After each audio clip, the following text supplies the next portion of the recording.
Color grading, however, is not necessarily correcting any footage, but it's actually adjusting the overall color to give it a look.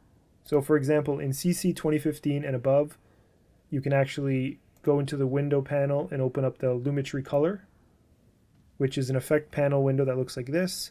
So let's click that and place it right beside our effect controls.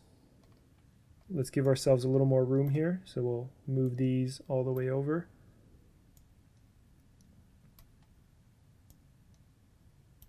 Okay, and for the purposes of this, I will show you what color grading can do on a raw clip without color correction. So let's remove the color correction. And inside our Lumetri controls, there's a whole bunch of settings. We have basic, creative curves, color wheels, vignette, and this is very, very powerful. So under basic correction, we can mess with the color temperature. We can make it more blue or more orange. We can play with the tint, and we can get some really cool looks very quickly just by doing that. We can play around with the exposure of the clip. Now, it's important to understand that when it says exposure, it doesn't mean that we are changing the actual exposure of the recorded clip as if it was a raw clip. This just means we're changing essentially the ISO, but we're doing it post. So this isn't actually changing it as if it was on the fly recording. So I actually think that the exposure control here actually does a pretty good job. I think it does better than adjusting, let's say, the brightness or working in the three-way color corrector and adjusting the input or output levels. Okay, so if we want it to be a little brighter, we can make it brighter or darker. So for this, we'll keep it about 0.1. We can add contrast or remove contrast. I normally like to punch the contrast just a bit, around 10. Highlights, again around 10. Shadows, I think it looks a little nicer at -10. Whites, I think maybe around there. The black levels, we'll try that. And the overall saturation, I wouldn't worry about this too much, maybe 104 at most.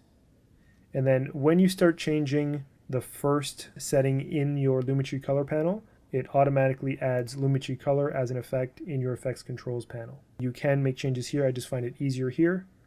So that's in the basic tab. You can go to the creative and further add some more stuff such as sharpen. You can add a ton of vibrance, ton of saturation. You can do tint balance depending on working with these. And you can also add the look of faded film. Really powerful stuff. Okay, so that's basically using Lumetri color as a way to color correct. Now, if you want to add different looks and apply different Lumetri, what's known as LUTs, we can use some different ones here or use our own. So, for example, we can go to the Amira. We can go to, let's say, Canon 1D or the Phantom, S-Log 3, or we'll set it to none and we can go to the creative and then check out some of these creative ones such as Gold Heat or Neutral Start. And they're just like some really, really cool ones here. I kind of like that one, Cinespace.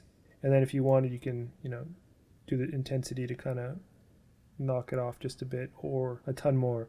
So this could be great for show intros, intro sequences, just any effects throughout your edit that you want to add a little bit of production value to, make it seem a little more not so raw. Okay, and if you don't want it on, you can simply delete it, or if you want to just kind of what's known as A-Bing, which means just turning it off and comparing it to it off, what's known as A-Bing, and that just means turning it off and on and comparing the two. Okay, so let's remove that. Once you feel you have all the clips matching, meaning this one seems like it fits nicely with this one based on the colors, you go through all of them and adjust each one. At that point, you've basically onlined your edit from a color correction standpoint.